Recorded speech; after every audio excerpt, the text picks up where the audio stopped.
বিসমিল্লাহির রহমানির রহিম।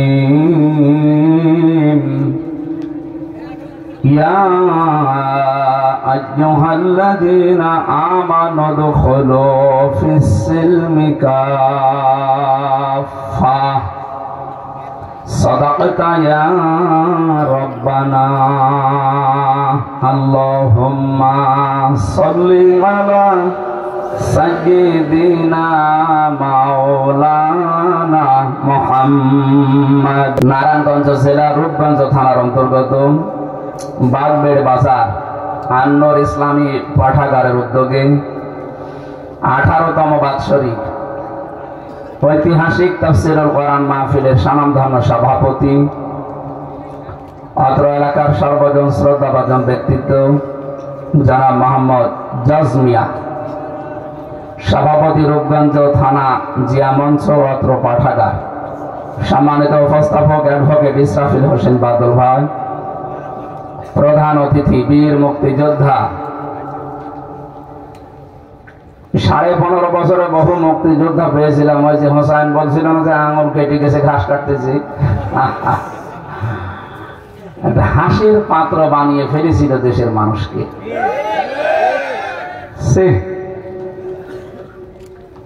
কাজী মনিরুজ্জামান মনির, সদস্য বিএনপির নির্বাহী কমিটি ও সভাপতি বিজিএমইএ, প্রধান উপদেষ্টা উপস্থিত আছেন এখানে জনাব মাহবুবুর রহমান, সভাপতি নারায়ণগঞ্জ জেলা স্বেচ্ছাসেবক দল, বিশেষ উপদেষ্টা আমিরুল ইসলাম ইমন, অনেকগুলো মানুষের নাম আপনারা দিয়েছেন, সম্মানিত উদ্বোধক হাজী আবু মোহাম্মদ মাসুম সহ মঞ্চে বসা সম্মানিত ব্যক্তিবর্গ, সামনে বসা মুসলমান ভাইরা, পর্দার আড়ালের সম্মানিতা মা এবং বোনেরা, প্রশাসনের ভাইরা,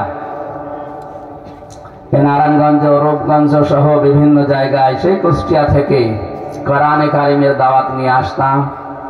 আপনাদের এই থানার যিনি কি নাম দেখেছেন, গোলাম দস্তগীর গাজী, নাম শুনলে মনে হচ্ছে জান্নাত থেকে পালিয়ে এসেছে। অথচ আমির হামজা নাম শুনলে উনি বলতো না, প্রশাসনকে দিয়ে বাধা দিয়ে বন্ধ করে দিত। আমি বহু জায়গায় এসেছি কিন্তু হতে দেয়নি। এই আজকের এই অনুষ্ঠান শুধুমাত্র যারা ইসলাম এবং মুসলমান দাবি করে তাদের জন্যই না, হাযা বায়ানুল লিন্নাস হুদাল লিন্নাস, মানুষ পদবাচ্চে যারা বিবেচিত তাদের জন্য আজকের এই অনুষ্ঠান। হাত্তা ইয়াসমাআ কালাম আল্লাহ সুম্মা আবলিগহু মা'মানা, এমনকি কোনো অমুসলিমও যদি আসে এখানে তাদেরকেও নিরাপদে কোরআনে কারিম শোনার জন্য ব্যবস্থা করে দেওয়ার নির্দেশ আল্লাহ কার? এমনকি তাদের বাড়ি পর্যন্ত যেন নিরাপদে পৌঁছিয়ে যেতে পারি, এ দায়িত্ব আল্লাহ আমাদেরকে দিয়েছেন। এই বসেন বসেন। আজকে আমি দিনের বেলা ছিলাম মৌলভীবাজার কমলগঞ্জ থানা। এসপি সাহেব কথা বলছিলেন আমার সাথে যে হুজুর, বিভিন্ন মানুষ আসে তাফসীর মাহফিলে, বিশেষ করে শীতের 3-4 মাস। বাংলাদেশে ফেসবুকে যারা পালিয়েছে 2 বোন একসাথে, ওনারা উস্কানি দিচ্ছে বিভিন্ন নেতা কর্মীদেরকে দিয়ে। এখনো পর্যন্ত এ দেশে যারা পরিত্যক্ত অবস্থায় আছে, এদের কোন গর্তে লুকিয়ে আছে আল্লাহ জানে আর তারা জানে, মাঝে মাঝে মুখ বের করে বিভিন্ন নাম দিয়ে। ওরা নিজেদেরকে আর সামনে মানুষের সামনে উপস্থাপন করার যোগ্যতা নেই, হারিয়ে ফেলেছে। এই জন্য হিন্দু ভাইদেরকে দিয়ে ওরা কাজে লাগাচ্ছে, বিভিন্ন নামে সাম্প্রদায়িক দাঙ্গা সৃষ্টি করার জন্য ওখানে বসে বসে গুটি চালতেছে। ফেসবুকের এই সমস্ত মিথ্যা উস্কানি কখনো বিশ্বাস করবেন না। নাটোরের এসপি এবং মৌলভীবাজারের এসপি 2 জনের কাছে গিয়েছিলাম, ওনারা আমাকে ডেকেছিলেন, 2 জনের সাথে কথা বলেছি। ওনারা জানিয়েছেন এই কথাগুলো জনগণকে জানাবেন, আসলে মানুষ যেন বিভ্রান্তি না হয়। এদেশের সবচাইতে বেশি সাম্প্রদায়িক সম্প্রীতি নিয়ে আমরা এখনো পর্যন্ত বাস করছি। ইসকন নিয়ে যে সমস্যা চলছে, ইসকন আর হিন্দু এক জিনিস না। রাষ্ট্রের বিরুদ্ধে কেউ অবস্থান নিলে সে চিন্ময় হোক আর সে যে নামে আসুক, বিচার তার করা লাগবে। রাষ্ট্রদ্রোহী মামলা দিয়ে এই দেশে এতদিন পর্যন্ত 15.5 বছরে জামাত বিএনপির মানুষগুলোকে যদি আপনি মাথায় দড়ি দিয়ে জেল খাটাতে পারেন, তাদের গ্রেফতার করা লাগে, বছরের পর বছর গুম করে রাখা লাগে, ইলিয়াস আলী তো খুঁজেই পাওয়া গেল না। কি কথা বলে না কেন? ঢাকার একজন নাম করা লোক ছিল বিএনপির নেতা, নূরে আলম না কি যেন নাম, চৌধুরী আলম, কোথায় সে লোক? কোথায়? গায়েব করে দিয়েছে। আমি নিজেও আয়না ঘরে ছিলাম, কিন্তু অল্প দিন। মাটির নিচে যে অবস্থা, এটা বলার বাইরে। এত বড় বড় নখ হয়ে গেছে মানুষের, চুল দাড়ি গোপ, মনে হচ্ছে জঙ্গল থেকে বেরিয়ে আসতেছে। একটা মানুষ 2 বছর 5 বছর 8 বছর 10 বছর 14 বছর আছে মাটির নিচে, ও জানে না যে এটা কোন বছর, ও জানে না যে এটা কোন মাস চলছে, কি বার, এটা কয়টা বাজে ওর জানা নেই। আপনি বলেন তো 2 দিন 5 দিন না, 14 বছর একজন পড়ে আছে একটা মানুষ। তো একজনকে তো দেখলেন বেরিয়ে এসেছে 8 বছর পরে, 10 বছর পরে, ব্যারিস্টার আমান আজমি। এই মানুষগুলো 8 বছর 10 বছর এক ঘরের ভেতরে। আমি 14 বছরের মানুষও পেয়েছি। আমার মনে হয় আমি যখন 20 সালে ছিলাম, 21 সালে, ইলিয়াস আলী ওই সময় বেঁচে ছিল।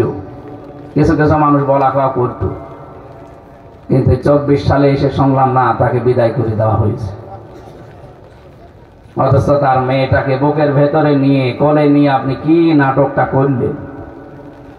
সিনেমা জগতে যদি ওনাকে কাজ করতে দেওয়া যেত, আমার মনে হয় পুরস্কার জাতীয়টা ওইটাই পাইত।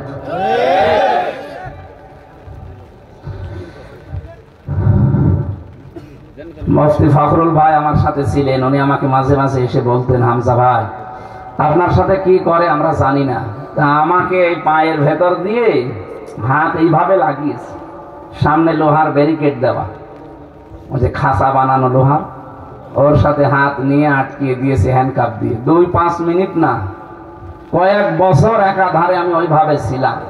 শুধু 1.5 মিনিট 2 মিনিট সময় দিত টয়লেট করার জন্য। পোশাক ওর এমনি বন্ধ হয়ে যেত। কিসের পোশাক? সারা দিনের ভেতরে একবার যদি একটু টয়লেটে আসবেন, তো 1.5 মিনিট 2 মিনিট সময় দিত, এর ভেতরে আপনাকে সব শেষ করা লাগবে। 1 বোতল পানি দিত বা 1 জগ, ওইটা দিয়ে বাকি কাজ যা করবেন করেন। আপনি নামাজ পড়বেন, ওইটুকু দিয়ে টয়লেট করবেন কি আর ওযু করবেন কি, এতটুকুই তো শেষ করেনি। সকালে একটা পচা ছোলা দিয়েছিল, আর দুপুর বেলা দিয়েছে 1 মুঠা ভাত, তা মনে হচ্ছে যে মাখিয়ে দিয়েছে। ওখান থেকে বের হওয়ার পরে যখন জেলে দিয়ে দিল, তারপরেও তো আমি ফাঁসির কন্টেম ছেড়েছিলাম 3 বছর, তাও মনে হয়তো আল্লাহ বেঁচেছি। ওখানে এক একটা দিন যেহেতু 1 বছর করি, আর এখানে অন্তত 1 বছরে আমার যদিও যোগাযোগ বিচ্ছিন্ন করে রেখেছিল, আমার বাইরের কোনো যোগাযোগ ছিল না, তারপরও অন্তত ভালো আছি ওই জায়গার তাইতে। অথচ সেখানে মানুষ 8 বছর 10 বছর 14 বছর একটা মানুষ পড়ে আছে। এত বড় বড় নখ এমনি হয়, দেওয়ালের সাথে ওরা খুশিয়ে খুশিয়ে লিখত যে ভাই যদি বাইরে যেতে পারেন এই নাম্বারটা একটু জানাবেন যে আমি বেঁচে আছি। এইটা করেছিলেন জাতির সাথে, আর এখন বলেন যে আমি কি করেছি মানে আপনি মানবতার ইতিহাস পাল্টিয়ে ফেলেছেন। 2006 সালে 28 অক্টোবর মানুষ পিটিয়ে আপনার কথা মতো হত্যা করার পরে লাশের উপরে ড্যান্স দিয়েছে। দুনিয়ার ইতিহাস বহু পড়েছি, কিন্তু জীবিত মানুষ পিটিয়ে মারার পরে কেউ ড্যান্স দেয় আমি পড়িনি, আমি শুনিও নি, কিন্তু দেখলাম 6 সালে। কথা বলছেন না কেন? 7 সালে সিরাজগঞ্জ গোল চত্বর আছে না রোড, ওখান থেকে কুষ্টিয়ায় যাচ্ছিলাম, তখন মাহফিলে আসতাম ওই গ্রামগঞ্জে। ড্রাইভারের পেছনে বসে আছি বাড়িতে বাসে, দেখলাম মাঝখানে একটা কুকুর মরি পড়ে আছে। আমি গার উপরে না দিয়ে বাম দিয়ে চালিয়ে দিই। বললাম ভাই আপনি এমন করলেন, এখনই তো গাড়ি উল্টিয়েছে। তো আমার বসে দেখেন না একটা কুকুর পড়ে আছে, আমরা তো মরা কুকুর, কোনো মারলেই কি আর না মারলেই কি। ড্রাইভার আমার দিকে ঘুরে বলছে হুজুর আপনি কি আসলেই হুজুর নাকি ভান ধরেছে? আপনি কেমন হুজুর? আপনি দেখেন একটা মরা কুকুর পড়ে আছে, আমি ডবল করে মারবো, আমার বিবেক নেই? গায়ে হাত দিয়ে বললাম আপনার নাম কি? ওসব সুব্রত। নাম শুনে বুঝলাম যে ও ফুল হাতা। ফুল হাতা না, আমরা কি হাফ হাতা।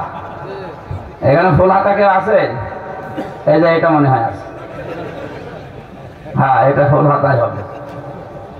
এই মুসলমান দিয়েছো না? এখন লজ্জা পাচ্ছে।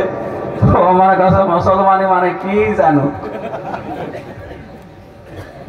আমি জেলে যাওয়ার পরে যে কাশিমপুরে পেয়েছিলাম যারে, ওনার নাম দেবদুল্লাহ। উনি আসলেই মানুষ বলে উঠতো যে ফুল হাতা আসতেছে।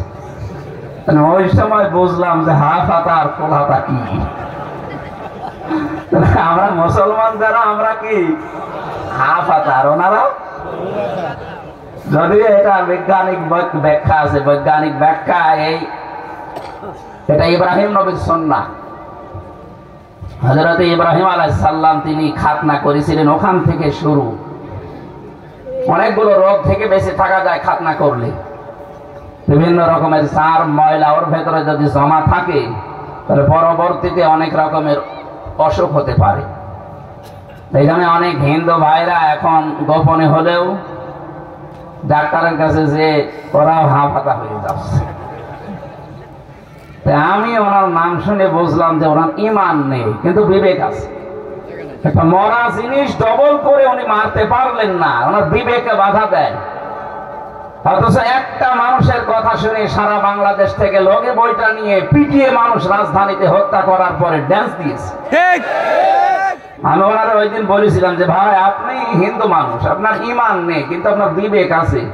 কিন্তু এই দেশের অনেক নামধারী মুসলমান মুনাফিকদের ঈমান নেই। ওরা তো আসলে মুনাফিকি, উপরে ফিটফাট ভেতরে সদরঘাট। এই জন্য আমরা আহ্বান জানাচ্ছি, এই যে কঠিন পরিস্থিতিতে আল্লাহ রাব্বুল আলামিন আমাদেরকে একটা ঈমানের পরীক্ষায়, মানবতার পরীক্ষায় রেখেছিলেন প্রায় 15.5 বছর। নবীজি পরীক্ষা দিয়েছিলেন জীবনে 13 বছর। কয় বছর? আমরা সেটা পার করে আরো 2 বছর বেশি, 15.5 বছর। একটা আইয়ামে জাহিলিয়াত নাম শুনেছিলাম, সে হাজার হাজার বছর আগে, 1500 বছর। আর এই 24-এর 5 আগস্টের আগ পর্যন্ত আমরা দেখেছি এই দেশে আওয়ামী জাহিলিয়াত। ওটা ছিল আইয়ামে জাহিলিয়াত, আর এটা আওয়ামী জাহিলিয়াত। শব্দটা প্রায় একই, ঠিক, আর কাজও করতে একই। বিনা কারণে একটা মানুষকে মিথ্যা মামলা দিয়ে, মিথ্যা সাক্ষী দিয়ে তার জীবনটা তছনছ করে দিত। ওই জামানায় যেমন ছোটখাটো বিষয় নিয়ে মানুষের গন্ডগোল করতো, এই জামানায় আমাদের বিনা কারণে ছোট্ট বিষয় তাহলে হ্যাঁ করতে দেরি, আপনার নামে 5টা মামলা হতে দেরি। এই যে জজ মিয়া আজকে কয়েকজনকে নিয়ে এসেছিল, বলছে এর নামে 60টা, এর নামে 65টা, এর নামে 53টা মামলা। আমারও বলেছিল চাচা বলতে বলি, এগুলো যদি না বলেন তো 50টা মামলা দেব। বললাম আপনি কি মামলা বানাবেন? বলছে হ্যাঁ, আমার তো সব রেডি করা আছে। কি দেশ বানিয়েছে আপনি বলেন। বিএনপির এক একজন নেতা দেখা করতো মাঝে মাঝে, কেউ 313টা মামলা, মনে হচ্ছে বদরের ময়দান কায়েম হয়ে গেছে। কি অবস্থায় ছিলাম, মানে হাসতেও পারতাম না, কাঁদতেও পারতাম, সব বন্ধ হয়ে গেছে। ভাবতাম যে আল্লাহ এ কি শুরু করেছে, এ কি শেষ হবে না। কোরআনের আয়াত তখন মাঝে মাঝে জেলের ভেতরে মনে আসতো, আর মিলাতাম, এই তো আল্লাহর ওয়াদা মিথ্যা নয়। আল্লাহ রাব্বুল আলামিন বলেন, ওয়ামাকারু মাকারাও ওয়া মাকারনা মাকারাও ওয়া হুম লা ইয়াশউরুন। সূরা নমল 50 নম্বর আয়াত, 19 নম্বর পারার 20 নম্বর পৃষ্ঠার 5 নম্বর লাইনে আছে। এটা তাফসিরে ফি জিলালিল কোরআনে পাবেন। এই সিলাই কথা বলেন কোন কারণে? একটা কথা বলবেন, 1 ঘন্টা একবার দাঁড়িয়ে থাকবেন, বসে থাকবেন। বোঝার চেষ্টা করেন, দেখবেন এখান থেকে কিছু শিক্ষা পাবেন। আল্লাহ পাক বলেন, মাকারু মাকরাও ওয়া মাকারনা। ওই জামানায় তারা ষড়যন্ত্র করেছিল, দুর্বিসন্ধি করেছিল। কেমন দুর্বিসন্ধি জানো? অকদ মাকারু মাকারহুম ওয়া ইনদাল্লাহি মাকারুহুম ওয়াইন কানা মাকরুহুম লিতাজুলা মিনহুল জিবাল। হে নবী, কাফেরদের যে ষড়যন্ত্র এমন পর্যায়ে পৌঁছিয়েছে, মনে হচ্ছে পাহাড় পর্যন্ত তার নিজের জায়গা ছেড়ে দেবে। 15.5 বছরে আমরা মনে হচ্ছে কুল কিনারা হারিয়ে ফেলেছিলাম। বাংলাদেশে এমন কোন দিক বিভাগ নেই যেখানে তারা ষড়যন্ত্র করে নাই। এই যে পুলিশ ভাইগুলো দাঁড়িয়ে আছে, পোশাকটাকে পর্যন্ত তারা কলঙ্কিত করে ফেলেছে। আগে পুলিশ দেখলে মানুষকে সম্মান দিত, ভয় পেত, ভয়ে হোক আর সম্মানে হোক। আর এখন পুলিশের চেহারা দেখলে মানুষ আগে গালি দিয়ে দেয়। দোস্ত এদের না, কয়েকটা কোলাঙ্গার ছিল উপরে, এই যে ভাতের হোটেল দিয়েছিল হাও আঙ্কেল। হাও আঙ্কেল কি নাম দেখে তো। এরকম কিছু শয়তান মার্কা লোক ছিল যারা এই জালেমকে টিকিয়ে রাখার জন্য ঠিকাদারি নিয়েছিল। তাদের জন্য এই বাহিনীটা পুরা জাতির কাছে কালার হয়ে গেছে। অথচ এই পোশাকটা সম্মানের পোশাক। নবীজি 2টা চোখকে জাহান্নামে যাবে না বলে গ্যারান্টি দিয়েছে। তার ভেতরে এদের চোখ, যারা মানুষকে পাহারা দেওয়ার জন্য রাত জেগে থাকে, আর যারা রাতে আল্লাহর ভয়ে এমনিতেই চোখ দিয়ে কন্দন করে। কত কঠিন অবস্থায় দায়িত্ব পালন করা লাগে আমি নিজে দেখেছি। 24 ঘন্টা, 24টা ঘন্টা এদের ডিউটি, কোনো ছুটি নেই। রোদ বৃষ্টি গরম যাই বলেন না কেন পাহারা দেওয়া লাগবে। আমি ভেবে দেখেছি বাংলাদেশে যারা দায়িত্বে আছে প্রশাসনের, সে যে বিভাগে হোক, বিশেষ করে পুলিশে, অন্যগুলোতে একটু ছাড় আছে। বিডিআর আর পুলিশ এরা যেভাবে কষ্ট করে, যদি ইমান হালকাও থাকে আল্লাহ মনে হয় তাদের মাফ করে দেবে। কিন্তু এই রাস্তাটা পর্যন্ত জালেমরা বন্ধ করে দিয়েছিল। কেন? এমন কোন হেন অপরাধ নেই যা ওদেরকে দিয়ে করাতে বাধ্য করেনি। চেন অফ কমান্ডে চলা লাগে, উপরের থেকে ওই অলি যা বলবো তাই করা লাগবে। তত পুলিশকে আমি কারাগারের ভেতরে, বিশেষ করে হাজতখানায় দেখেছি, ওনারা নিজেরা চুরি করে যাই নামাজ নিয়ে এসে বলতে হুজুর নামাজটা পড়েন। কারণ নামাজ পড়ছেন, আমি যাই নামাজ দিয়েছি, এটা দেখলেও আবার আমার উপরে চার্জ করবে।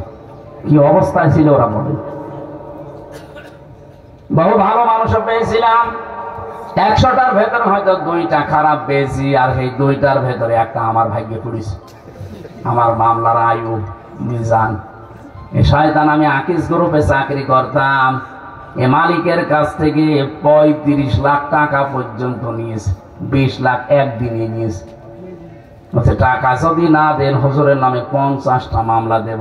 আমার বাবার কাছ থেকেও 10 লাখ নিয়েছে। ও কথা ঠিক রাখে নাই, বলেছিল যে মামলা আর দেব না, যা দিয়েছে একটাই শেষ। টাকাটা নেওয়ার পর আবার পরের দিন আবার আর একটা দিয়েছে। আপনি এরকম বেঈমানি করলেন কি করে? এখন পালিয়ে আসি, মাঝে মাঝে হোয়াটসঅ্যাপে কল দিয়ে বলে হুজুর আমার নামে কিছু বলবেন না। বলবেন না মানে আগে টাকা ফেরত দেন। আপনারা আমি মাফ করে দেব, অসুবিধা নেই, আগে টাকা ফেরত দেন তারপরে মাফ চান। সাফ কথা বলছি, বাংলাদেশে যে যার কাছে অপরাধ করেছে, এই যে শুনলেন না গাজী সাহেবের কথা, 1000 বিঘা জমি শুধু ভরাট করে নিজের নামে আল্লাহর নামে লিখে নিয়েছে। যার জমি, যার চাহিদা, যার ব্যবসা প্রতিষ্ঠান বন্ধ করেছেন, যাকে গুণ ঘুম আয়না ঘরে রেখেছেন, মিথ্যা মামলা দিয়ে মিথ্যা সাক্ষী দিয়ে জীবনটা নষ্ট করে দিয়েছেন, কিচ্ছু জানে না। এই জজ মিয়া ঘরে ঘুমিয়ে আছে, চোখ খুলে দেখছে হাজতখানায়। কি গো তুই গাছ কেটেছিস? কখন? স্বপ্নে। আপনি জিজ্ঞাসা করে স্বপ্নে গাছ কাটা মামলা পর্যন্ত। এই অপরাধ গুলো যারা করলেন, এখন যদি বলেন আস্তাগফিরুল্লাহ হবে? আপনি তার আল্লাহর কাছে অপরাধ করেননি, অপরাধ করেছেন জজের কাছে, অপরাধ করেছেন হামজার কাছে। আগে আমার কাছে মাফ চাবেন আর আমার ক্ষতিপূরণ দেবেন, এরপরে আস্তাগফিরুল্লাহ। কাশিমপুরে যে দেখি এক ওসি দেখা করতে এসেছে, বলছে হুজুর আমার আস্তাগফিরুল্লাহ দেখেন তো। কিভাবে? আমি এই নির্বাচনে বাইরে ছিলাম, রাত 12টার পর থেকে আমার যে এসআই আছে, কনস্টেবল আছে, এই যে সমস্ত আল্লাহর ওলিদেরকে নিয়ে আমি একেবারে ফজর পর্যন্ত আল্লাহর নামে ভোট কাটা আরম্ভ করলাম। দেখেন কোরআন শরীফ আমার সামনে, এইভাবে বলছি, ফজর পর্যন্ত আমি আল্লাহর নামে ভোট কাটলাম। বাক্স ভর্তি করে জায়গা মতো পাঠিয়ে দিলাম। এরপরে উঁচু করার পরে, গোসল করার পরে 2 রাকাত নামাজ পড়ে বললাম আস্তাগফিরুল্লাহ। হুজুর আমার তওবা হয়েছিল না। কিসের তওবা করলেন আপনি? আপনি কি আল্লাহর কাছে দোষ করেছেন? একটা এমপি বানাতে 3.5 লাখ 4 লাখ হামজা লাগে, এক কথা বলছেন না কেন? আপনি আমার মতো হামজার অপরাধ করেছেন, আমার রায় আপনি দিয়ে দিলেন। অথচ আজ 8-9 দিন ধরে যারা 2 বোন পালিয়েছে ওরা কিন্তু মিথ্যা কথা ছড়াচ্ছে বিশ্বের মোড়লদের কাছে যে আমরা নির্বাচিত ছিলাম, আমাদেরকে উৎখাত করা হয়েছে। এটা কাহা মিথ্যা কথা? আপনি যে নির্বাচিত ছিলেন এটা যদি ঘোড়াও শোনে ও হাসবে। একটা কথা বললেন, একটা হাসি মানুষের তো বড় মিথ্যা কথা বলে। 15.5 বছর দেশে নির্বাচন হয়েছে, বলেন বলেন। একবার তো 154 জন আন্দাজেই করে নিলেন, আর একবারে তো ওসির বর্ণনা শুনলেন যে কি করে নির্বাচন হয়েছে। এই যদি হয় নির্বাচনের ধরন, নির্বাচিত হওয়ার ধরন, যে শয়তান পর্যন্ত হাসবে না? আমাদের এই জাতিকে আপনি বাইরে এখন মিথ্যাবাদী বানানোর পায়তারায় আছেন। সারা দুনিয়া জানে যে 15.5 বছরে এদেশে গণতন্ত্র ছিল না, এদেশে মানবতাও ছিল না। তাছাড়া সে নিজে বর্ণনা করলাম যেটা দেখে দেখে বলেন, এটা মানবতার সাথে যায়? হ্যাঁ, 14 বছর একটা মানুষকে আটক করে রাখেন। মাঝে মাঝে চিন্তা করতাম যারা আমাদের দায়িত্বে থাকতো, ওই মাঠের নিচে যারা পাহারা দিত, ওরা বাইরে যে সংসার করতো কি করে? ওদের বিবেক নেই। আমার মনে হয় এরা হয় লাল পানি খেত না ঘুমের বড়ি খেত। তাছাড়া ওদের ঘুম আসা সম্ভব নয় ওই দৃশ্য দেখে আসার পর। বলেন একটা মানুষ এত বড় নখ হয়ে গেছে, ওর দিকে তাকালে তো ভয় লাগে। অথচ দায়িত্ব পালন করে আসতো 8 ঘন্টা করে করে বাড়ি চলে আসতো, আবার তো তার পরের দিন যেত। গোপন কিছু মানুষকে ওখানে দায়িত্ব দিত, সবাইকে দিত না। এত বড় বড় বড় অপরাধ করার পরে এখনো পর্যন্ত আপনি যদি বলেন আমি কি করেছি, আপনার বিবেকে মনে হয় কুকুরে পোশাক করেছে।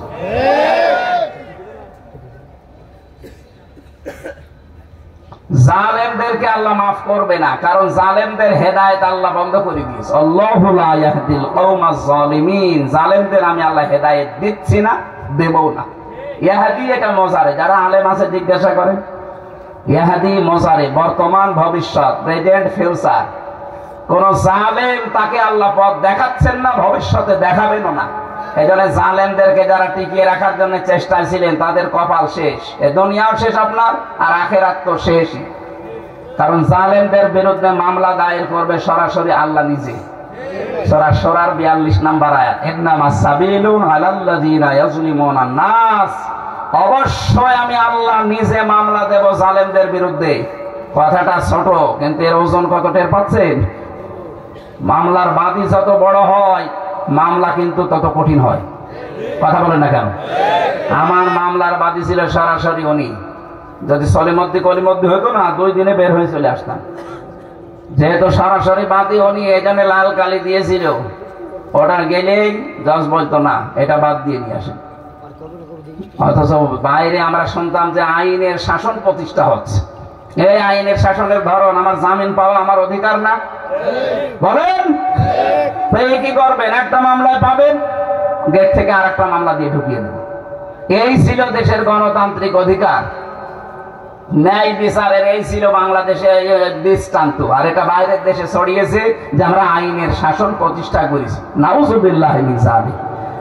ভেতরে থেকে বহু মানুষকে, বিশেষ করে বিডিআরদের যে কান্নার আওয়াজ, এদের যে দীর্ঘশ্বাস, হাজারো বিডিআর, এরা তো এই প্রশাসনের মতোই মিথ্যা মামলা দিয়ে 14 বছর আটক করে দিয়েছে।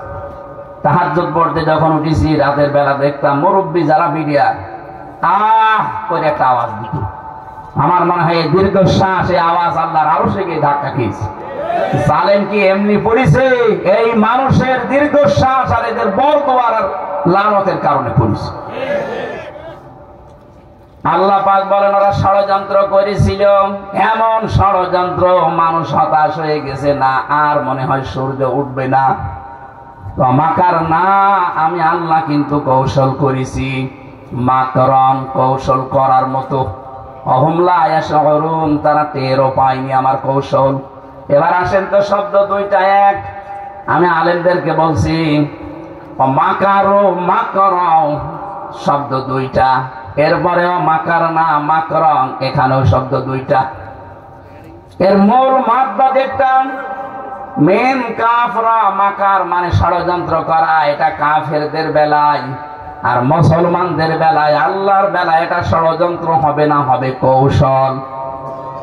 তাহলে এই বাংলাদেশে যারা ইসলামের বিরুদ্ধে মানবতার বিরুদ্ধে অবস্থান নিয়ে যারা ষড়যন্ত্র করেছেন তাদের বাংলা অর্থ করা লাগবে ষড়যন্ত্র, কূটবুদ্ধি। আর এইটাই যখন উল্টি আপনি আল্লাহ এবং মুসলমানদের সামনে লাগাবেন তখন আর ষড়যন্ত্র করা যাবে না, তখন দেওয়া লাগবে কৌশল। কথা বুঝতেছেন? কি বুঝলেন এখান থেকে?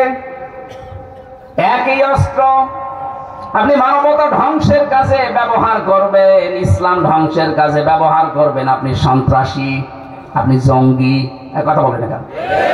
ওইটা ইসলামের পক্ষে যদি কেউ কাজে লাগায়, মানবতার পক্ষে নিয়ে দাঁড়ায়, ওইটা তখন আর জঙ্গি সন্ত্রাসী হবে না, ওইটা হবে জিহাদ।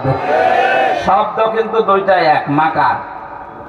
আল্লাহর ক্ষেত্রে হবে কৌশল, কাফেরদের ক্ষেত্রে হবে ষড়যন্ত্র। আল্লাহ পাক বলেন কি হয়েছে আপনি দেখবেন, ফাউজুর কাইফা কানা আকিবাতু মাকরিহিম। হে নবী আপনি একটু নজর করে দেখেন এদের এই ষড়যন্ত্রের পরিণাম আমি আল্লাহ কি দেখিয়েছি এদেরকে। আন্না দাম্মারনাহুম ওয়া কওমাহুম আজমাইন। আন্না এখানে টান আছে, দাম্মারনা এখানেও টান আছে, জমা মুতাকাল্লিম।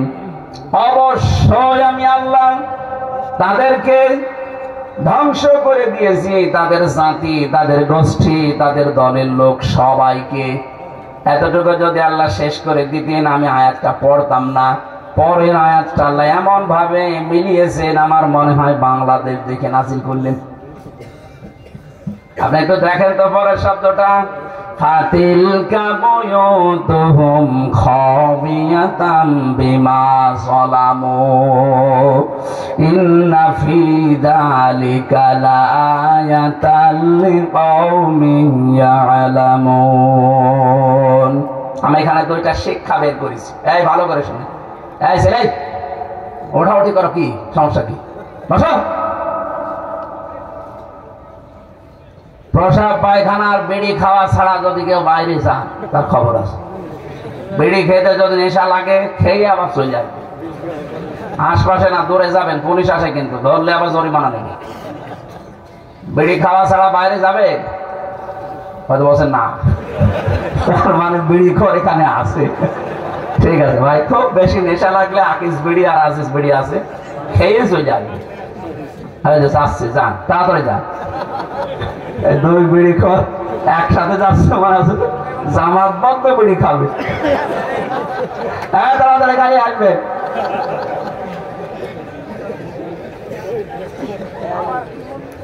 হ্যাঁ দিলেন বক্তব্যের আগে, এটা সূরা নমল থেকে বলছি, 50, 51, 52 নম্বর আয়াত। আল্লাহ পাক বলেন ফাতিলকা, এই যে ঘর, বুয়ুত বাইতুনের বহুবচন বুয়ুত দিয়েছেন। আল্লাহ বলেন হে নবী একটু তাকান না কেন, এই সেই ঘর। এই সেই, এই জবাব দেন, এই সেই কি? এই সেই ঘর কি? আল্লাহ বলেন এই সেই ঘর, খাবিয়াতান জনশূন্য করে দিয়েছি, সার শূন্য করে দিয়েছি, ওজাড় গৃহ বানিয়ে দিয়েছি, বিমা যালামু তাদের জুলুমের কারণে। এই আয়াতটা যে কত বাস্তব, আগস্টের 5 তারিখের বিকাল 5টা বাজতে বাজতে আল্লাহ মিলিয়ে দিয়েছেন।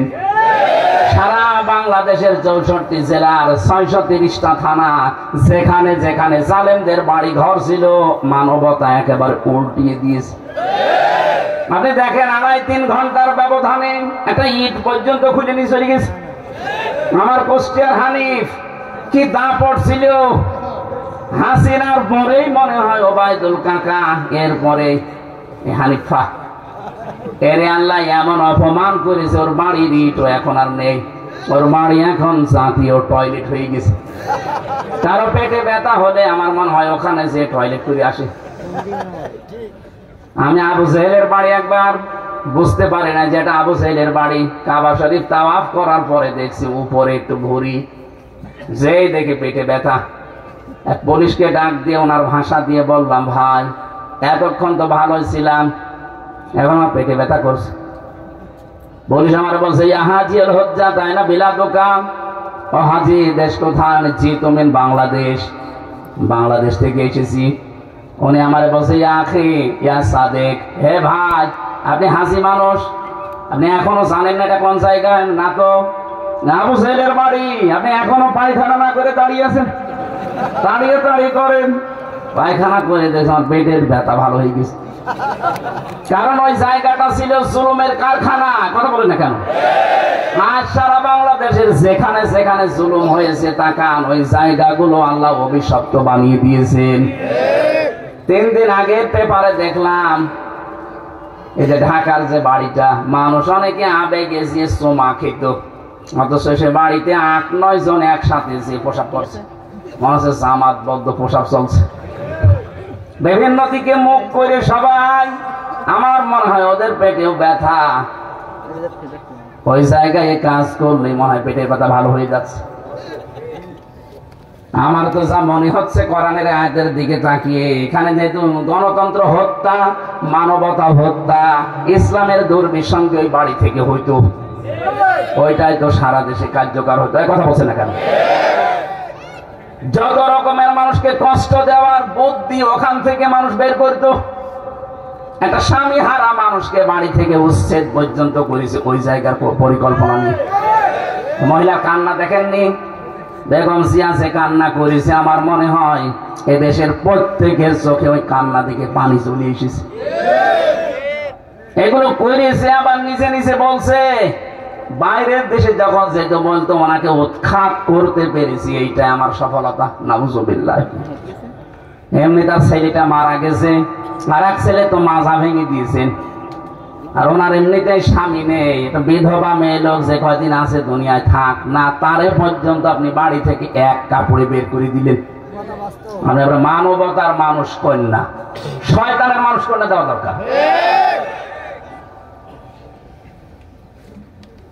যা উপায় অন্তর দেখেছিলাম, আবু সাহেবের বাড়ির দিকে তাকিয়ে, বাংলাদেশের জালেমদের বাড়ির দিকে তাকিয়ে আমার মনে হচ্ছে এদেশের জালেমদের এই বাড়িগুলো, ব্যবসা প্রতিষ্ঠান, এদের অফিস আদালত গুলো আমার মনে হয় জাতীয় টয়লেট হয়ে যাবে। মানুষের দেশে পেটে ব্যথা হবে, বিভিন্ন মানত করবে, আর যে ওই জায়গায় ফেলে আসবে। হ্যাঁ, এখানে কেন আল্লাহ এটা দিলেন? পরের আয়াতের শব্দের দিকে তাকাবেন, ইন্না ফি যালিকা লাআয়াতান। কেন লামে তাকিদ? আরবি গ্রামার যারা বোঝেন আপনি টের পাচ্ছেন। আল্লাহ বলেন অবশ্যই এর ভেতরে শিক্ষা আছে। লাম দিয়েছেন অবশ্যই। এর আগে আবার ইন্না আছে, ইন্না ফি যালিকা লাআয়াতাল লিকাউমিন ইয়ালামুন। যারা জ্ঞানী মানুষ তাদের জন্য শিক্ষা কি? আমি আল্লাহ এটা নিদর্শন করে রাখলাম যে জালেমদের যে জায়গা, এগুলো আমি আল্লাহ অভিশপ্ত করে দেই। পরবর্তী প্রজন্ম দুনিয়াতে যারা আসবে, যারা চেয়ারে বসবে, তারা যেন জুলুমকারী হয়ে না যায়। এরা 15.5 বছর দীর্ঘ সময় যদি ক্ষমতায় থেকে জুলুম করার কারণে বাড়ি ঘর পর্যন্ত এখন উজাড় হয়ে গেছে। এই ঢাকা শহরে 8 কোটি 12 কোটি 15 কোটি টাকা দামের গাড়ি পড়ে আছে, পরিচয় দেওয়ার মতো কেউ নেই। দরবেশ বাবার গাড়ি শুনলাম 8.5 কোটি টাকা দাম পড়ে আছে, এখন ঢেকে রাখা আছে। 8.5 কোটি টাকা দামের গাড়ি পড়ে আছে, পরিচয় দিতে ভয় পাচ্ছে। কারণ দরবেশের যা টাকা সবই অবৈধ টাকা। 7টা ব্যাংক থেকে লুট করেছে 36,000 কোটি টাকা, যেটা দিয়ে পদ্মা সেতু তৈরি করেও আরো 4,000 কোটি টাকা বেঁচে থাকবে। কি করে গিয়েছেন দেশটাতে? আর এত বড় বড় দাড়ি রেখেছিলেন মানুষকে ধোকা দিয়ে বোকা বানাতে। তো দাড়ি কেটে ফেলেছে, ভালো ফেলেছে। কারণ ওই শয়তানের দাড়ি থাকলে মানুষ ধোকা খেতে হবে। কথা বলেন, ওর মুখে দাড়ি মানায় যারা মানুষের সম্পদ আত্মসাৎ করে। কোটি কোটি টাকা ঋণের বোঝা মানুষের মাথায় দিয়ে চলে গেলেন।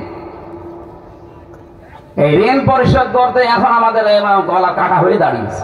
এক একটা মানুষ এখন দেশে জন্ম নিলেই তার মাথার উপরে 1 লাখ টাকা ঋণ, অথচ এদের ছেলে মেয়ে দলের লোক কোটি কোটি টাকা পাচার করে বেগম পাড়া বানিয়েছে। এক কথা বলছে না? তাহলে আমরা এখান থেকে কি নিতে চাই?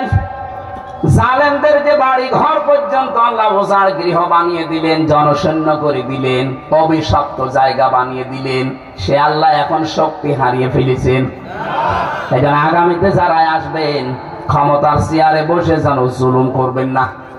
ওদের 15 বছরের ইতিহাস আল্লাহ যদি 3.5 ঘন্টায় পাল্টিয়ে দিতে পারে, আপনি তো 5 বছরে 3.5 ঘন্টা না 1 ঘন্টায় পাল্টিয়ে যাবেন। এই জন্য আশা করছি আয়াত থেকে শিক্ষা নিয়ে সংযত হবেন। আল্লাহ পাক পরের আয়াতে আবার জানিয়েছেন, ওয়ানজাইনাল্লাযীনা আমানু ওয়া কানু ইয়াত্তাকুন। যারা এই দুনিয়ায় ঈমান এনেছিল সত্যিকারের, আর যারা তাকওয়া অবলম্বন করে চলেছিল, আমি আল্লাহ তাদের এই গজব থেকে বাঁচিয়ে দিয়েছি। দেখেন তো 15.5 বছরে 3.5 ঘন্টার ভেতরে সব উল্টিয়ে গেল। কিন্তু কত অসহায় মানুষ 15.5 বছরে ঈমানের উপরে টিকে ছিল, যারা এত জুলুম অত্যাচার নির্যাতন সহ্য করেও সারা উল্টা পাল্টা কাজ করেনি, আল্লাহ ঠিক তাদেরকে এখনো পথে দাঁড় করিয়ে রেখেছেন। এখনো তাদের মাথা সোজা আছে। নাইলে একটা মানুষ 350 মামলা মোকাবেলা করেও টিকে থাকতে পারে। আপনি টের পাচ্ছেন? আমি 2 মামলায় আমার জীবন অতিষ্ঠ হয়ে গেছে। ওর 313টা মামলা পেয়েছি আমি, বিএনপির একজনের এখনো টিকে আছে। এই জন্য আমরা চাই আগামী প্রজন্ম যারাই আসবেন না কেন জালেম হবেন না।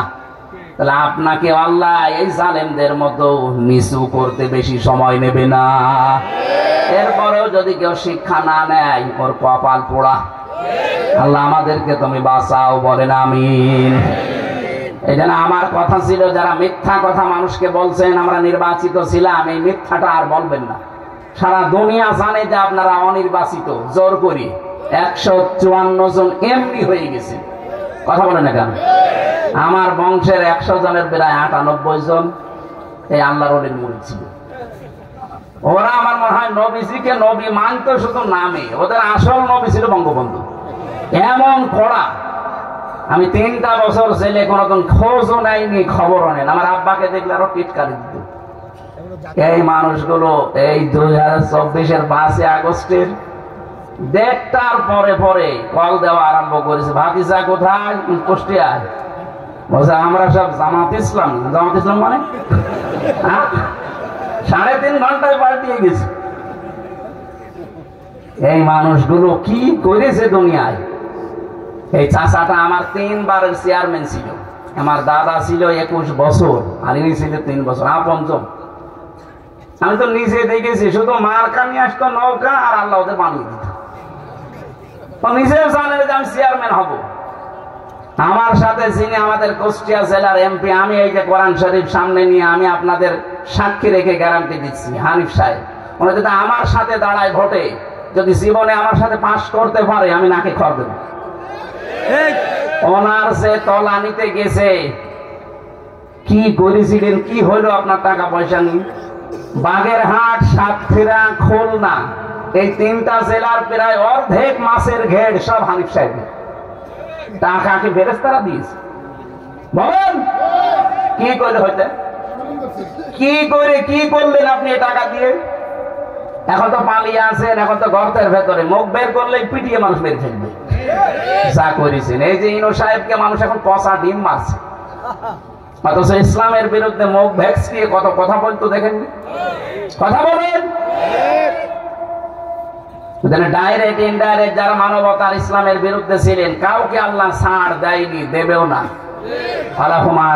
মহিন, যন্ত্রণাদায়ক আযাব আল্লাহ আপনাদের জন্য রেডি করে রেখেছে। তার প্রমাণ এই কালামানিক কলার পাতায় শুয়েছে আল্লাহ, ওর বেশি পর্যন্ত উঠে গেছে। হ্যাঁ, ওর সংসার করার কাজ শেষ।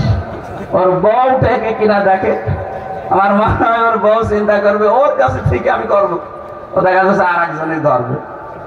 এটা আল্লাহর সব চাইতে একেবারে নিম্ন শাস্তি। কেন আল্লাহ এটা দিয়েছেন? ইন্নামা নুমলি লাহুম লিয়াজদাদু ইসমা, এটা সূরা আলে ইমরানে। যখন ওদের পাপের বোঝা পরিপূর্ণ হয়ে যায়, তখন আল্লাহ আর ছাড় দেয় না। বিচারের চেয়ারে বসে কত অবিচার করেছে এই কালামানিক। এই কথা বলছেন না কেন? জামাত বিএনপির নাম শুনলেও একবারে আন্দাজে চোখ বন্ধ করে রায় দিয়ে দিত ফাঁসি। ওটা যদি মুরগি চুরি মামলা হয় তাও ফাঁসি দিত। অথচ মানুষ হত্যা করে বসে আছে, তাকে রাষ্ট্রপতির ক্ষমায় সসম্মানে বের করে দিত। আল্লাহ ছাড় দিয়েছেন কিন্তু ছেড়ে দেননি।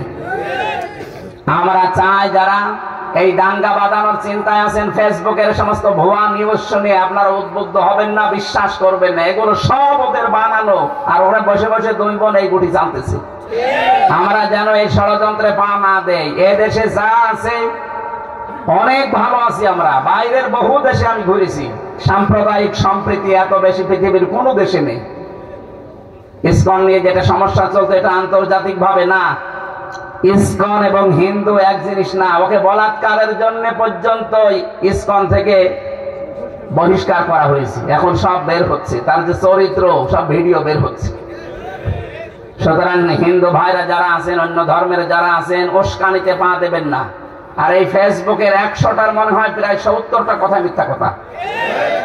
এই কথা বিশ্বাস করে কেউ যদি আবেগে আপ্লুত হয়ে না, সে যশোরে একবার গিয়েছিলাম মাহফিলে, 18 সালে 19 সালে যশোর MM কলেজের মেয়েরা মিছিল করছে ইফটিজিং এর বিরুদ্ধে, ডাইরেক্ট অ্যাকশন। একটা 20 বছর 25 বছরের যুবতী মেয়ে, বুকে কোনো ওড়না নেই, একটা স্কিন টাইট প্যান্ট পরা, গেঞ্জি হাফ গেঞ্জি গায়ে দিয়ে, হাতা নেই, এরকম একটা মেয়ে যদি এক হাতে ব্যানার ধরে আর এক হাতে বলে ইফটিজিং এর বিরুদ্ধে ডাইরেক্ট অ্যাকশন, কেমন লাগে বলুন?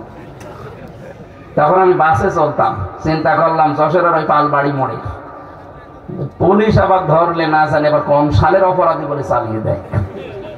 ঢুকলাম পাশে এক চার দোকানে, ঢুকে দেখছি পুলিশ চা খাচ্ছে। আরে ভাই, আপনার যন্ত্রণায় আসলাম আমি এখানে, আর আপনি আমার সামনে। একটা কথা বলি, বলে এই যে মিছিল আসতেছি, যশোর MM কলেজের মেয়েরা অনার্সে মাস্টার্সে পড়ে, 22 বছর 25 বছর বয়স, বুকে কোনো ওড়না নেই। দেখছেন না কিভাবে মিছিল করছে? এক হাতে ব্যানার আর এক হাতে ইফটিজিং এর বিরুদ্ধে ডাইরেক্ট অ্যাকশন দিচ্ছে। পুলিশ আমরা বলছে, হুজুর যে জিনিস আমি দেখছি মনে হচ্ছে ইফটিজিং আমি আগে করি। ঠিকই বুঝেছি, তাই না? আপনারা উদ্বুদ্ধ হয়ে এরকম ইফটিজিং আমি আগে করি শুরু করেন না। ওনাদের ষড়যন্ত্র ওনাদের কাছে থাক, কেউ এই ষড়যন্ত্রে পা দেবেন না। এই যে কল রেকর্ড গুলো মাঝে মাঝে ফাঁস হয়, আপনি তো বাস্তবতা জানেন না। নিজে কল দেয়, নিজে রেকর্ড করে, নিজে এডিটিং করে, লোক দিয়ে নিজেই ছেড়ে দেয় মানুষের ভেতর একটা ভীতি তৈরি করার জন্য। আর বলে যে এই পুলিশ এই আওয়ামী লীগ, এই BNP, এই জামাতের লোকগুলো লিস্ট করে রাখো, আমি আসতেছি, আপনি আসেন। আপনি চট করে আসবেন, ফট করে আয়না ঘরে ঢুকিয়ে দেবো। ঘন্টামি করে জায়গা পান না, যা করেছেন আল্লাহ আপনাকে মাফ করবেন। পৃথিবীর ইতিহাস পাল্টিয়ে দিয়েছেন আপনারা। আমি বললাম না, বিশ্ববিদ্যালয়ে থাকাকালীন বহু ইতিহাস পড়েছি, কিন্তু এরকম কঠিন কড়া মানুষ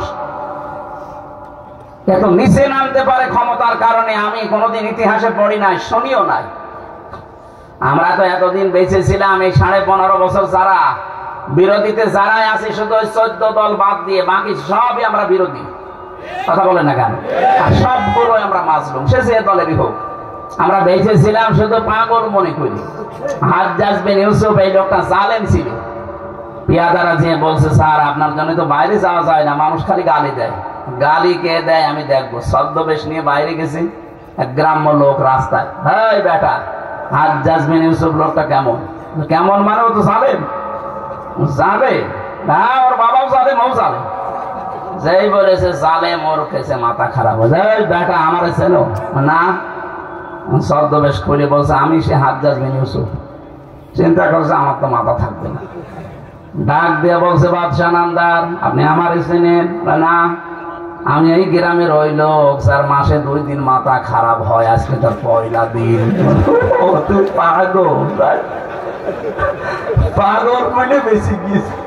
আমরা 15.5 বছরে ওই 14 দল বাদ দিয়ে যারা ছিলাম পাগল বলেছিলাম। এক কথা বলছে, পাগল বলে বেশি ছিলাম। মাসে 2 দিন আমাদের মাথা খারাপ হইতো, ওইটা তার পয়লা দিন। আল্লাহ আমাদের বিশাল জগদ্দল একটা পাথর তিনি সরিয়ে দিয়েছেন, আমাদেরকে আল্লাহ বাঁচিয়েছেন। এই পাথর যেন কিয়ামতের আগে দেশে আর ঘুরে না আসে। কথা বলে না কেন? যে আল্লাহ আমাদেরকে এই যে কথা বলার মতো একটা পরিবেশ দিলেন, এটা যে কত বড় নিয়ামত, এই 15.5 বছর আমরা টের পেয়েছি। তাও তো নারায়ণগঞ্জ আল্লাহর অনুষ্ঠান 70-72 রাকাত তাহাজ্জুদ পড়তে বলে একটু ভালো ছিলেন। আর বাইরের যে জেলাগুলো কি যে অবস্থা, আমার কষ্টে আর বড় বড় আল্লাহর ওলি সব ওখানে পাঠিয়েছে। ওরা তো তাহাজ্জুদ পড়ে না, ওরা খালি মানুষের জমিয়ে গাজী সাহেবের মতো আল্লাহ রাস্তায় নিয়ে নিত।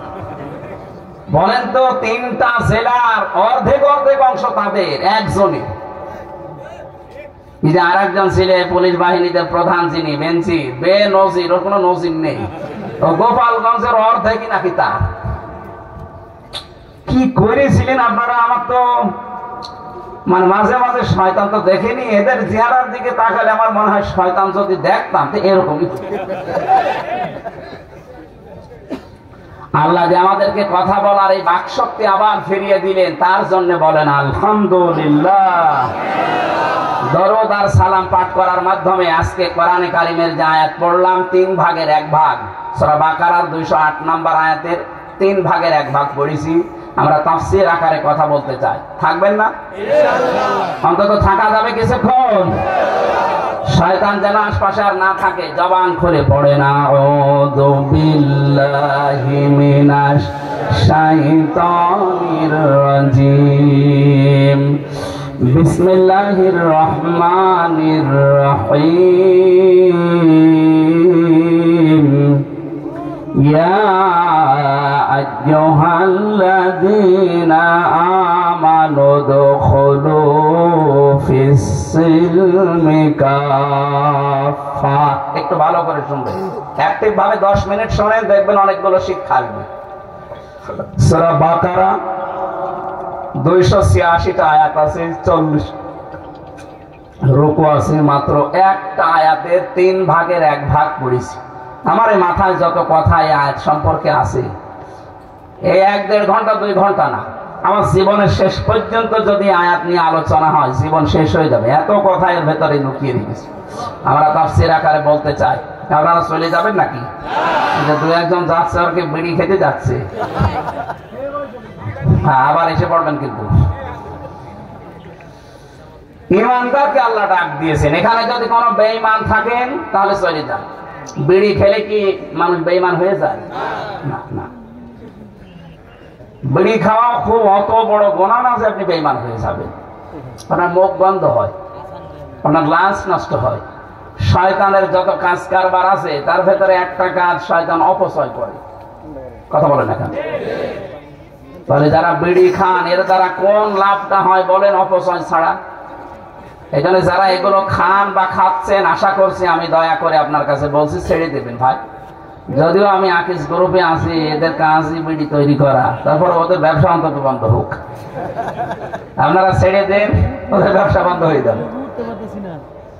আমি বলেছিলাম সেদিন মালিককে যে স্যার এইটা ছেড়ে দিলে ভালো হয়। বলছিলাম তো ওইটা নেই, ওটার ভেতরে আমরা নেই, ওগুলো এখন আমেরিকা টোবাকোর কাছে বেঁচে দিয়েছি। এখন আমরা এই মোজো বানাই, ক্লেমন বানাই, এগুলো দিয়ে এখন খাবার বানাচ্ছি। বাকি ওইগুলো সব ছেড়ে দিয়েছি। এখন তো আকিজের এক ছেলে উপদেষ্টা হয়েছে বশির ভাই। আল্লাহ যেন সততার সাথে দায়িত্বটা পালন করার তৌফিক তাকে দান করে। কিছু কিছু ভালো মানুষ এখানে আছে, আর কিছু উল্টাপাল্টা লোক আছে। এই যে সমকামিতা প্রমোট করতো ফারুকী সাহেব, উনি যদি ফিরে তওবা করে ফিরে আসেন তো ভালো, নাইতো এরকম মানুষ দায়িত্বে থাকলে সমাজ আরো খারাপ হবে। কারণ যারা সিনেমা জগতে কাজ করে আপনি দেখেননি তাদের চরিত্রগুলো নিজের বউ দিয়ে এই যে জেনার কারখানা খুলে রাখে। আরে ভাই, লজ্জা স্থানের জেনা না হোক, অন্তত চোখের জেনা তো হচ্ছে। তার বউকে কত মানুষ দেখে, চোখের জেনা হচ্ছে না? কেউ কেউ এমনকি উল্টা পাল্টা চোখও মারে। এই জন্য এরকম মানুষ আমার মনে হয় ৯৬% মুসলমানের দেশে। আমাদের মাথার উপরে এইগুলো না রেখে এমন মানুষকে মাথার উপরে নিয়ে আসে যারা দ্বারা ইসলামের এবং মানবতার কাজ হবে। কি এটা কি আমার কি রাজনীতি হয়ে গেল?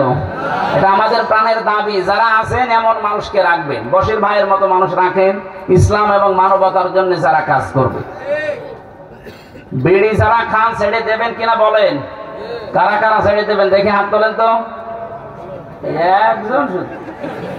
ঠিক আছে ভাই, আপনি এটা ছেড়ে দিয়ে অন্তত পান আর চা খেয়ে, হ্যাঁ পান তো খান, আপনি দেখি বোঝা যাচ্ছে খান। রোজ জিনিস খেয়ে বেকার আমাদের এই লাঞ্চ নষ্ট হয়ে যায়। বিড়ি খাওয়ার এই পৃথিবীতে একটাই মাত্র খাবার আমি পেলাম যার উপরে লেখা থাকে যে এটা খাবেন না, এটা নিষিদ্ধ। লেখা থাকে না? খেলেই ক্যান্সার হয়। পৃথিবীর কোন খাবারে লেখা আছে যে আমাকে খাবেন না? শুধু একটা বাদ দিয়ে ছাগলে পর্যন্ত খায় না। হ্যাঁ, এটা তো তৈরি হয় আমার কুষ্টিয়ার এই যে ভেড়ামারা, দৌলতপুর এই সমস্ত জায়গায় দেখেছি। এই তামাক এগুলো সব বিছানার এই রাস্তার পাশে পাশে সব দিয়ে রাখে শোকাতে, ছাগলে গরুতে সব টয়লেট করে। হ্যাঁ, এগুলো ঝাড়া দিয়ে প্যাকেট করে পাঠিয়ে দেয়। রংপুরে ওদের কারখানা আছে, ওখান থেকে আবার প্রক্রিয়াজাত করে এসে যশোরে, কুড়িগ্রামে বিভিন্ন জায়গায় বানায়। যাই করে বাস্তবতা কিন্তু মাল মশলার সাথে লেগে থাকে। আপনি তো শোক টানতেছেন, টের পাচ্ছেন না ভেতর কি আছে। হয়তো অনেক ছাগল, গরু, বিড়ালের পোশাক পায়খানা লেগে আছে, সেইটা আপনি খাচ্ছেন। আরে ভাই, বেড়া দেওয়া লাগে না এই খেতে, ছাগলও খায় না, আর আপনি ছাগলের তো খারাপ হয়ে গেলেন। আশা করছি এত লজ্জা দেওয়ার পরেও যদি কেউ এই নিকৃষ্ট কাজ ছেড়ে না দেয়, ও মনে হয় আজরাইল আসার আগে আর ছাড়বে না। আল্লাহ এখানে কোন বেঈমানকে ডাক দেননি, ডাক দিয়েছেন ইমানদারকে। কাকে? আল্লাহ রাব্বুল আলামিন ইমানদারকে ডাক দিয়ে জানিয়েছেন, উদখুলু, প্রবেশ করো, ফিস সিলমি কাফা, ইসলামের ভেতরে পরিপূর্ণভাবে। জ্ঞানী মানুষ যারা, আলেম যারা, তাদেরকে বলছি শব্দটা কিন্তু সিনের ওপরে জবর দিয়ে পড়লে সালমন মানে শান্তি, আর জের দিয়ে পড়লে সিলমন মানে ইসলাম। আল্লাহ এখানে সিন দিয়ে দিয়েছেন। কোন কোন তাফসিরে মুফাসসিরিন ইকরাম তারা সালমনও পড়ে। আল্লাহ বলেন, হে যারা ঈমানের দাবি করো, তোমরা শান্তির ভেতরে প্রবেশ করো পরিপূর্ণভাবে। কিন্তু এখানে সিলমন, যেহেতু আমাদের দেশে আমরা সিলমন পড়ি, 7 কিরাতে কোরআন শরীফ পড়া যায়। কয় কিরাতে? এখানে যেটা আছে সিলমন দিয়ে। আল্লাহ পাক বলেন, সিলমন মাহাজাত ইসলাম, তোমরা প্রবেশ করো ইসলামে পরিপূর্ণভাবে। কিভাবে? এখন আমরা যে পরিপূর্ণ ইসলামে প্রবেশ করেছি, এটার প্রমাণ কি? এটার আলামত কি? নিদর্শন কি? এই ভালো করে বুঝতেছেন? আল্লাহ আপনাকে ডাক দিয়ে বললেন, ইমানদার দাবি করো, ইসলামে পরিপূর্ণভাবে দাখিল হও, প্রবেশ করো। এখন আমি বলছি হ্যাঁ আমি প্রবেশ করেছি, হবে না। আল্লাহ বলেন, 5টা বিষয় যদি তোমার ভেতরে পাওয়া যায় দুনিয়ায়, তাহলে আমি আল্লাহর ভাষায় তুমি ইসলামে পরিপূর্ণ ঢুকেছো। এই কথা বন্ধ করে নাকি? এটা ভালো করে বুঝবেন। বসেন বসেন। ইসলামে প্রবেশ করার আলামত কয়টা? এবার আপনি নিজের সাথে মিলান তো, আপনি প্রবেশ করেছেন কিনা, নাকি আন্দাজে? 1 নম্বরে কেউ যদি বলে আমি ইসলামে প্রবেশ করেছি, তার প্রথম আলামত সে আত্মসমর্পণ করবে। কি করবে? আত্মসমর্পণ কিভাবে করে? আমাদের জাতির পিতা যিনি, বানানো না, আসল তো এটা। হযরত ইব্রাহিম আলাইহিস সালাম আত্মসমর্পণ করেছিলেন আল্লাহর কাছে। তিনি যখনই আল্লাহ ডাক দিয়েছেন, ইযে ক্বালা লাহু রাব্বুহু আসলিম ক্বালা আসলামতু লিরাব্বিল আলামিন। আল্লাহ পাক বলেন, ইব্রাহিম আত্মসমর্পণ করো। উনি গাছের মাথায় কোড়াল দিয়ে কাঠ কাটছিলেন, ওখান থেকেই জবাব দিয়েছেন, আসলামতু লিরাব্বিল আলামিন। আমি এটা কিছুক্ষণ আগে বলেছিলাম না, ইব্রাহিম নবী খাতনা করেছিলেন, এটা তার সুন্নাত। ওই গাছের মাথায় বসে উনি খাতনা করেছিলেন। আল্লাহ বললেন যে আত্মসমর্পণ করো। উনি বলেন আমি কিভাবে এখান থেকে করব? বলেন খাতনা করো। এখানে কোড়াল দিয়ে নিজে খাতনা করে ওই জায়গায় বলেছিলেন আমি আত্মসমর্পণ করলাম, আমার নিজের মন মতো আর কিছু নেই, এখন থেকে যা করবো আল্লাহ তোমার মন মতো।